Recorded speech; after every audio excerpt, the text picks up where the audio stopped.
Well, hey you guys, happy Monday. I hope you had a great weekend. I sound really funny. I'm still sick. I lost my voice this weekend.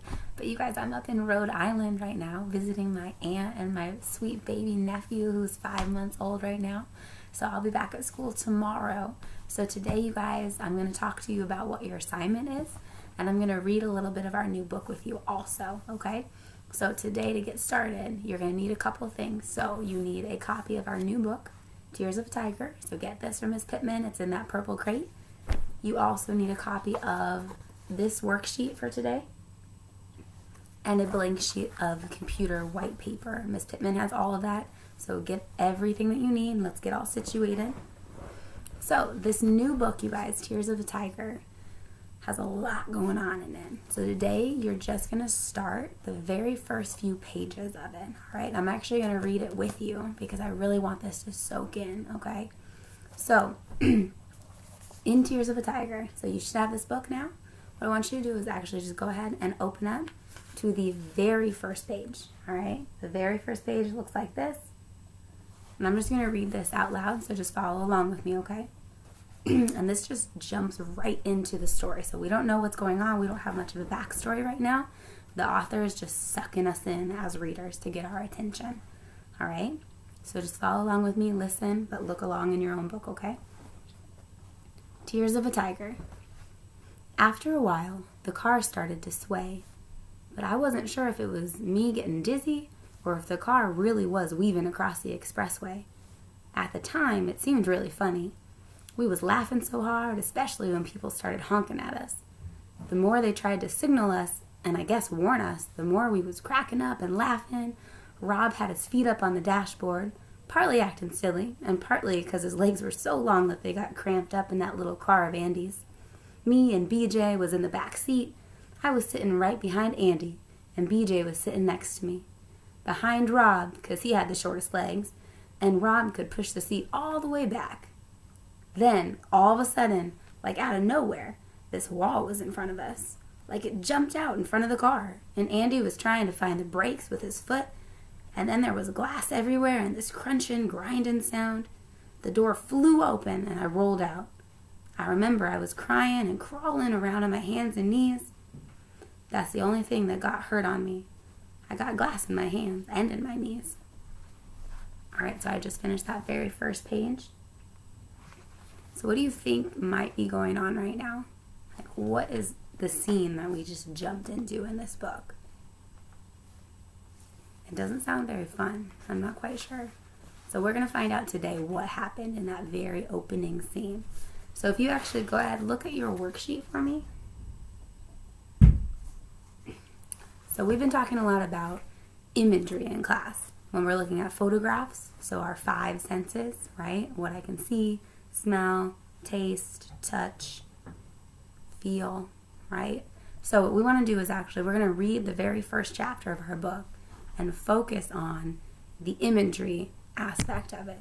So if we were actually there, we need to be able to visualize it with imagery that the author used, all right? And so today on your handout, what you're going to be doing on the blank sheet of white paper, that's why I left markers and crayons for you guys also, is you're actually going to be drawing the entire scene with as much detail and evidence from the text as you possibly can, okay? So all of chapter 1 is printed right here for you, but it's kind of small. So in our books, let's go ahead and turn to page 1.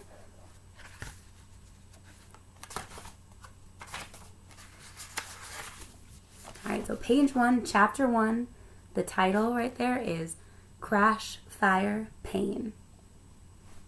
And it says, newspaper article, November 8th. So this chapter is really short. It's only 2 pages, all right? I'm going to read them out loud to you. If you'd rather read them on your own, you're welcome to, or just listen to me read. But you need to be able to picture what is happening in this scene because you're going to be drawing it today in as much detail as you possibly can and labeling every character and every piece of it, building it up like a puzzle. This is your assignment today. I expect it to be extremely detailed. All right, so listen very closely so you don't miss the details.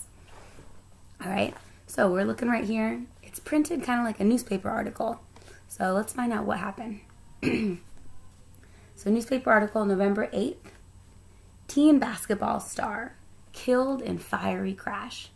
November 8th, Robert Washington, age 17, captain of the Hazelwood High School basketball team, was killed last night in a fiery automobile accident on I-75. Witnesses say the car, driven by Andrew Jackson, 17, also of the Hazelwood team, had been noticeably weaving across the lanes of the expressway just before it hit a retaining wall and burst into flames. Jackson, who police said had been drinking, was taken to Good Samaritan Hospital, where he is being treated for burns and bruises. He is listed in good condition on page 2. 2 other Hazelwood students, B.J. Carson, 16, and Tyrone Mills, 17, who were also in the car, were treated and released. The 3 students who escaped serious injury were able to jump from the 4-door Chevy immediately after the accident, say witnesses. Washington, however, who was sitting in the front seat next to the driver, had his feet on the dashboard. The force of the crash sent his feet through the windshield, pinning him inside the automobile. The car's gas tank then exploded, and although Jackson tried frantically to rescue Washington, he and his friends watched helplessly as Robert Washington burned to death. And that's the end of chapter 1. Wow. All right, so we jump into this terrible car accident that's taken place. We have 4 of our high school basketball players were in that crash. 1 of them burned to death. All right, Robert Washington is our first character to die. So what you need to do on your white sheet of printer paper is you are going to, it says right here, draw that scene. I want you to give me all the details. You need to tell me all the characters. So I want you to label each character by their name, write their age, draw the car, where in the car were they sitting, what did the crash look like. So you could draw multiple pictures if that's what you want to do to show what happened according to this newspaper article, in as much detail as you possibly can. So we're creating our background story so that when I'm back tomorrow, we're going to read chapter 2 and keep moving, all right?